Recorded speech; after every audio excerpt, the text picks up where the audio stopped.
So as you all know, my attempt to be a dragon slayer in my previous run of Minecraft ended in a failure. And if you don't know, then go watch the video.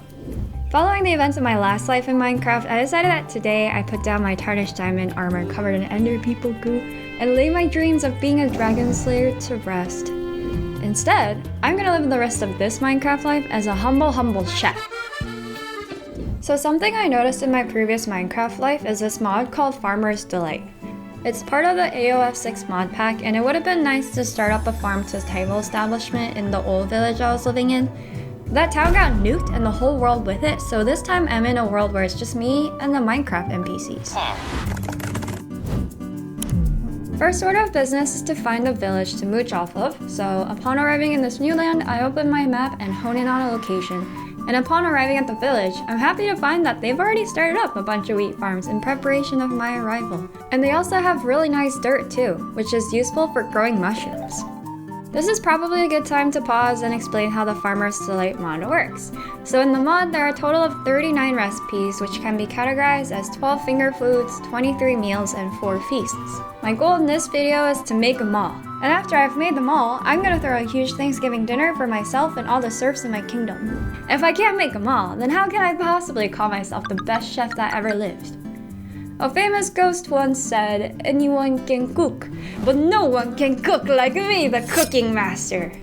Farmer's Delight also introduces some new crops like rice, tomatoes, cabbage, and onions, and some mechanics like how crops can grow faster on rich soil, and also new cooking tools like the cauldron, the skillet, and the stovetop. So with that understanding, let's go foraging for all these ingredients. Near the village, I find this nice plot of land that comes with a built-in trash incinerator, and decide to make this place mine. I capture some animals because those are also ingredients amongst other things, and a wandering merchant pulls up because he doesn't yet know I'm dirt poor. And even though I protect them from the spider, his llama starts attacking me, so I accept some leads as an apology. I saved you! Oh, one of the llamas died. They all died. Oh come on, I got a lead. Now that I have some animals, they need shelter. I mean, they don't really need shelter, but I give them shelter. I said I'm gonna be a chef, not a builder. I risk my life to get some water with which I start my first farm by growing some wheat. The next morning I'm going to the village, but this zombie offends me with its existence. And honestly, I don't really know why I did this, but for some reason I decided that I'd rather plant tomatoes instead. On a roll, I dig out some channels to hold water for some melons, both orange and green, when some pillagers sneak up on me and then they just watch me. Don't their arms get tired? Things are alright for a while, but while I'm harvesting some melon seeds, one of their bows punctures through my wooden door. While working on making a berry bush farm, I'm caught in a sudden torrential downpour. But you know, blue pixels falling from the sky don't bother me, so I finish planting all the sweet berries.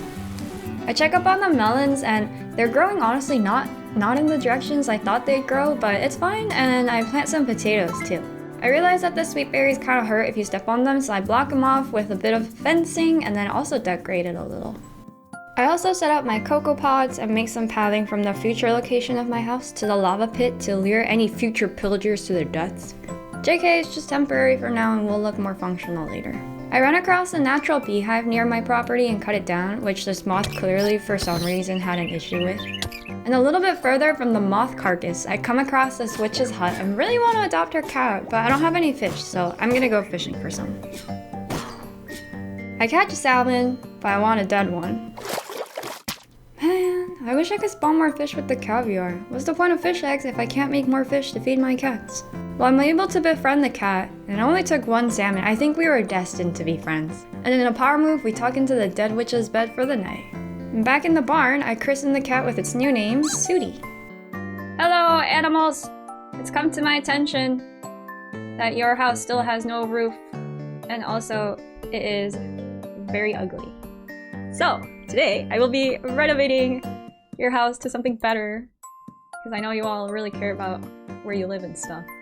Renovation's easier said than done, but somebody on the internet at one point said, messes in life can be cleaned up. And it is time to clean up this mess. I start by clearing out some land in front of the barn because I think it would be cool to have a multi-level barn, and while I'm working on renovating, a donkey somehow wanders into the sheep pen, and also there is a wandering winemaker, who must think wine comes from cows. I named him Vincenzo in honor of the main character of the Korean drama Vincenzo, in which he has no qualms with setting vineyards on fire to threaten rich old Italian men who have vineyards, and also quarantine the donkeys from the sheep. I want a double door entrance to the barn, so I put 2 doors next to each other, but not only are they not opening together, it also looks off-center. Hold on, this should be an easy fix. A barn with just a single door isn't too bad. It's a bit tight for sure, but not bad, not bad. I finished putting a roof to the barn, and it may look like the zombie here is Vincenzo. But actually, Vincenzo showed himself out as soon as I finished putting on the roof, so I guess he was more of like a sleep under the stars sort of guy. And this zombie's here because I don't remember. I venture outside and forage for some more ingredients, but not all of them make the journey of being jet skied across the water by a rope. Once I bring the survivors to the barn, as I fear the entrance is a bit tight, and now there's a queue of things I want to get in. Everyone wait their turn, okay? I make it work, and now I have 2 chickens that will soon become 1 million of them and some pigs. I'm fortuitous to come across some mushrooms, and in this underground village I find one of the crops I've been missing, beetroot. Hey, have you seen the beetroot? No, just eat potatoes, lol. At this point, the only crop I don't yet have is rice, so I'm exploring the world looking for it. When I run into this deer that does the most introverted thing ever, you know, when you'd rather jump off a cliff than to be talked at by somebody, which I respect, so I leave the deer stranded there and come across this burning pile of wood with a couple of spawners, but more importantly, crimson fungus. I need this and wart fungus to make one of the nether-inspired recipes in the cookbook, and I didn't think I'd be able to find this in the overworld, so this is a nice find. I'm still looking for rice though, and if I'd included all the footage of me looking for it, it would have easily made this video into like 5 hours long. So instead, here's a condensed version of what happened. I look for rice to no avail. The wiki says rice mostly spawns in swamps, so I pull up the map. I look up all the swamps in my immediate area, there are none, so I have to go really far. I go to the really far swamp, there is no rice. I sit at my desk for a few minutes with my head in my hands and turn off my brain for a bit. I find some turtles and make them give me a turtle egg, with which I come home, and I still have no rice. And then you'll never guess what happened. I find the rice in my f***ing backyard. I do a bunch of tests on it to make sure it is indeed what it says, because what if it's not and it is 100% certified organic rice? Well, with that crop in hand, all that's left for me now is to collect, crop-wise, the wart fungus, and for that we're going to have to make a trip to the nether. Why isn't it working? What the? Get all the imposter obsidian out of here, go cry somewhere else, why don't ya? Ow. Into the nether we go! In the nether, I notice the gate puts me right in front of a fortress, but off to the left I find this tower that has a conveniently located waystone. But more fortuitously, at the bottom there's a small patch of wart biome. You might have heard of the slash and burn method of farming, but have you ever heard of just burning up shit you don't want? In the newly cleared land, I built a small pool for the axolotls I rescued from chests and laid down the turtle eggs I got from the wild turtles, which will hatch over the course of the next 10,000 days. I take this time to move some of my crops from the front of the barn to the newly cleared area as well, because there's more space back here, which means more room for crops, and the game officially says I'm the goat. So from here henceforth you may refer to me as Camellia the Goat. After 1 million years, the first couple turtles hatch from their eggs, and I try to boost them with some growth hormones to collect their scutes, but I'm not that rich. Soon after, all the other turtles hatch, and I have enough scutes to make myself a turtle helmet. So quick status update on my estate, I've successfully walled off all the open areas that I could think of, because soon I'm going to be bringing toddlers into the village who have no sense of self-preservation, and I don't want any of them wandering off and being eaten alive by zombies. I have some new pets now, a couple wolves and another cat, and I named one of the dogs Sunny after a VTuber I think is kind of funny, and one of the cats Alvin after a VTuber that's supposed to be like a cat.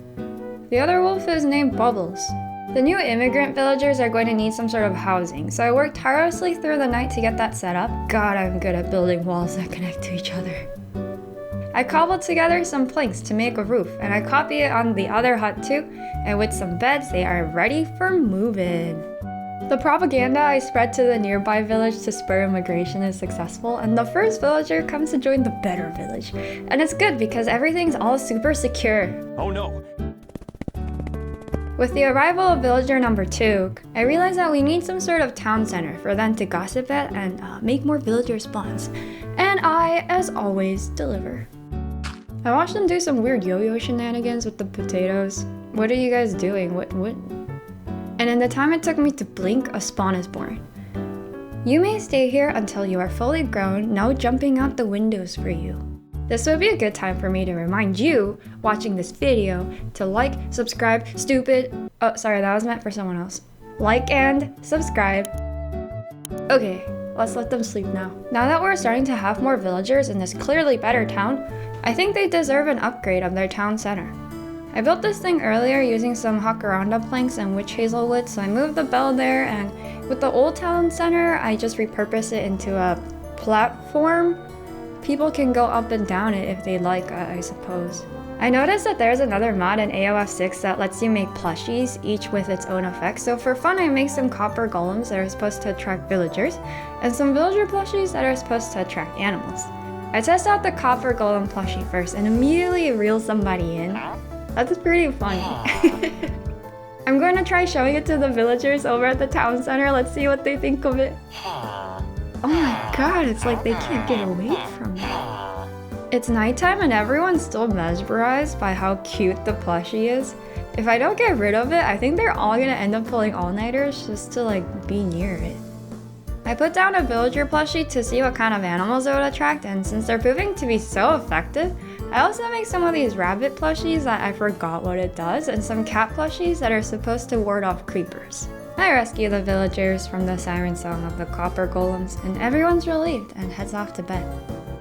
The next day seems like a good day to start building a cottage with the fully equipped kitchen I'm going to need to make all the recipes. So I'm in the barn digging through my chests when I once again see how powerful the plushies are. My pets are being bad pets and not sitting when I tell them to because they all really want to see the villager plushie that's right outside the barn. Sit! I said sit! I start by making some pink and blue walls, but the blue is too strong so I tear it down. And here's my completed house. I forgot to add any footage of the in-between. It comes with a fully decked out kitchen, the finest appliances that manual labor can buy. And now we commence the cooking. But first, let me learn how to use a knife. Okay, we're just gonna take a bit of time to do some ingredient prepping, which is crucial for any sort of cooking, and I need to go get some wheat to make some bread for the sandwiches, so let's go over to the farm. Oh! What the hell? Here's some very realistic footage of me cooking all the food. Actually, it looked more like this. But this is a video and we can edit the crap out of it, so let's roll out some cooking ASMR.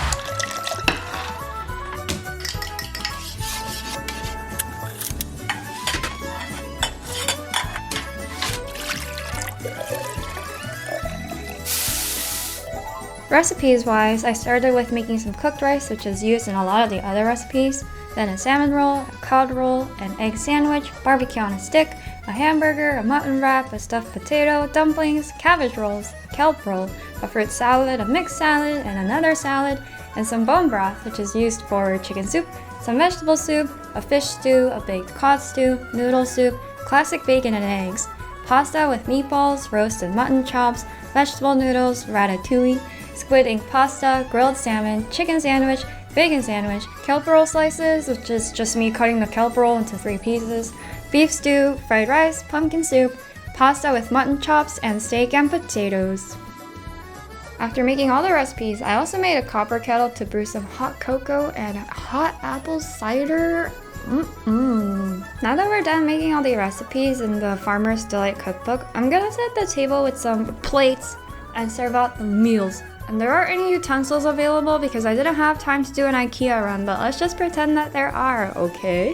While setting the table, I realized that I forgot to make the feasts in the recipe book, so I quickly whipped those up, which included murdering a hog to get a single leg of ham, which is weird because I'm pretty sure pigs have 4, and after smoking that and throwing into the pot, finally all the recipes are complete. So now we also have the shepherd's pie, the rice roll medley, the stuffed pumpkin, the roast chicken, and finally, our honey glazed ham made from the one leg we got from the pig. Leave a comment on what your favorite recipe is. Mine's probably fried rice, but without the onions because onions are gross. I pull out the secret weapon. I mean, what? All the villagers are gonna want to stay and hang out with me over dinner, right? After I've invited everybody? I got tired of waiting for everyone to walk the 30 steps from the town center to my house, so I retired for that evening. And the next morning when I wake up, it looks like Anne's made the journey, and I guess this other person that they brought with them. Who needs people when you have animals? Let's feed the wolves and the cats, and I guess I'll open up a food delivery service too. Jesus. Tell me why my Minecraft videos never go according to plan. Anyway, if you're at this point of the video, thank you, hello, leave a comment saying you would have come to my dinner party. But really, in the spirit of being thankful and having gratitude for things, I challenge you to think of at least 3 things you're grateful for and say them out loud. At the very least, it'll be good prep work for when you have to say it in front of your family and the Thanksgiving turkey anyways. But all in all, I think there are lots of things we can be thankful for, but oftentimes I feel like it's very easy to lose sight of that, so let's appreciate what we have in the moment. Happy holidays everyone, stay safe and healthy, and see you in the next year.